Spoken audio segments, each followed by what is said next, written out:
All right, joining me now is Reaction. It's funny, but it's sad. Kentucky Senator Rand Paul, no, really. I mean, the woman was very nice, by the way. She was being very honest. And nobody likes it. And all they're doing in the calls is sending you back to the website that's not working. You can't make this up, Senator.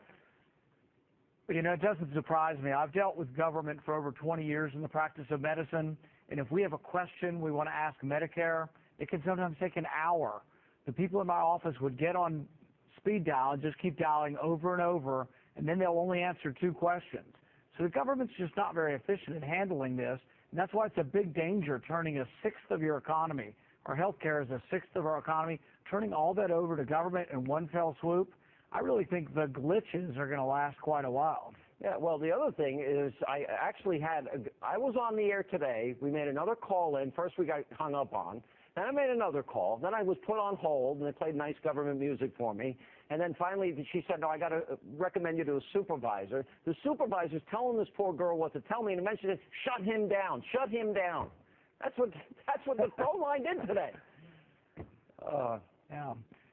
Now, I don't anticipate that this is going to resolve itself soon. And the big thing that I think people are going to discover about this is that if you mandate what is included in your insurance policy, but you say it has to cover all kinds of new things that haven't been covered, it has to be more expensive. There's no way it can be cheaper. It has to be more expensive if you mandate what it includes. All right, we've been putting up, and we're going to continue to do so again tonight, just for the benefit of our audience, the Heritage Foundation studied, and they went state by state what the premiums are going to increase. Forbes magazine says 99% for men, premium increase, 62% for women.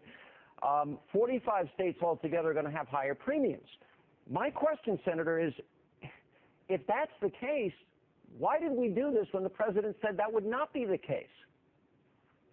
Well, see, I think you've always had 2 competing problems in healthcare. One is access, people didn't have insurance, and the other is cost. I think they are really going after the access. They're trying to give everybody insurance, but they ignored the cost of the insurance.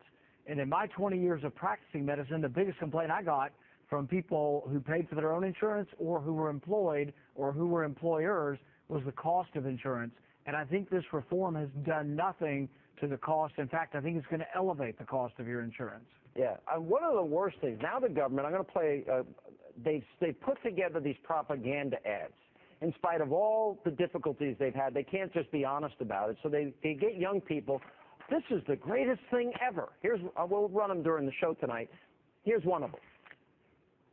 I couldn't wait for the health insurance marketplace to open. I knew my husband and I were going to save money. We've been spending a fortune on health insurance each month. The site was very easy to use, and the customer service representatives were patient and helpful.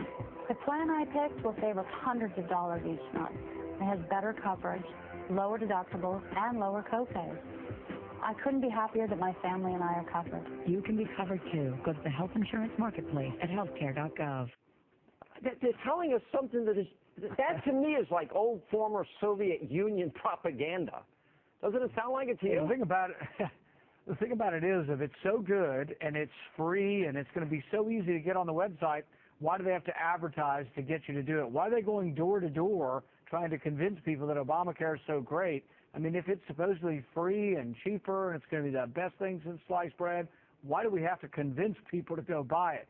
I think they're deathly afraid that young, healthy people are going to look at this and say, this isn't any better than what I've got currently, and it may be more expensive than what I have currently.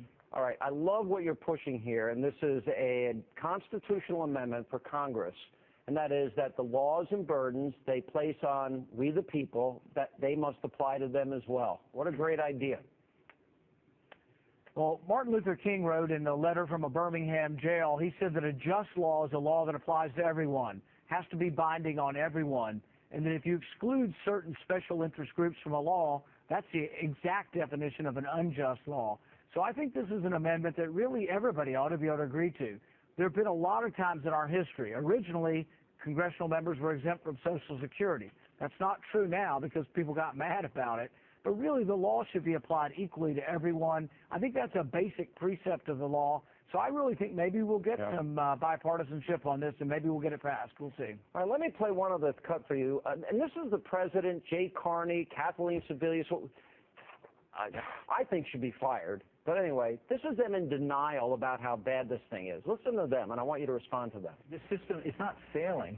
Hundreds of thousands of Americans are submitting their applications successfully to get into the system and enroll in Obamacare. All this person has to do is fill in the name, and the computer's like, what are you doing to me? You know, why is it so hard? It's better today than it was yesterday, and it will keep getting better. And all told, more than 500,000 consumers across the country have successfully submitted applications through federal and state marketplaces. While the website will ultimately be the easiest way to buy insurance through the marketplace, it isn't the only way.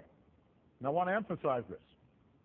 Even as we redouble our efforts to get the site working as well as it's supposed to, we're also redoubling our efforts to make sure you can still buy the same quality, affordable insurance plans available on the marketplace the old-fashioned way, offline. Now, before you answer, here's the president. Say, oh, it's so easy as buying a TV on Amazon. Listen to this. Just visit healthcare.gov, and there you can compare insurance plans side by side the same way you'd shop for a plane ticket on Kayak or a TV on Amazon.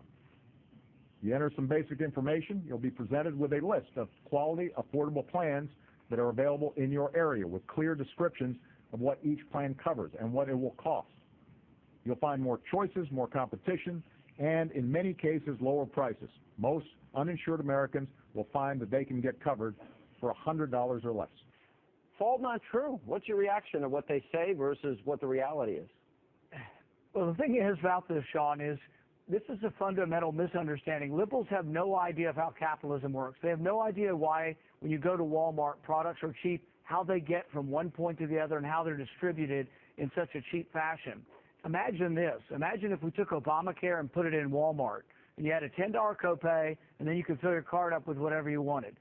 That's what would happen. I mean, it's a disaster, but they don't understand the intricacies of how the profit motive and how you, the efficiencies that go into distribution and trade, and how you can get something, you know, a T-shirt now for $9 because of global trade, efficiencies in the marketplace. The government can never duplicate that because the government is inherently inefficient. Well said. Senator, good to see you. Thank you.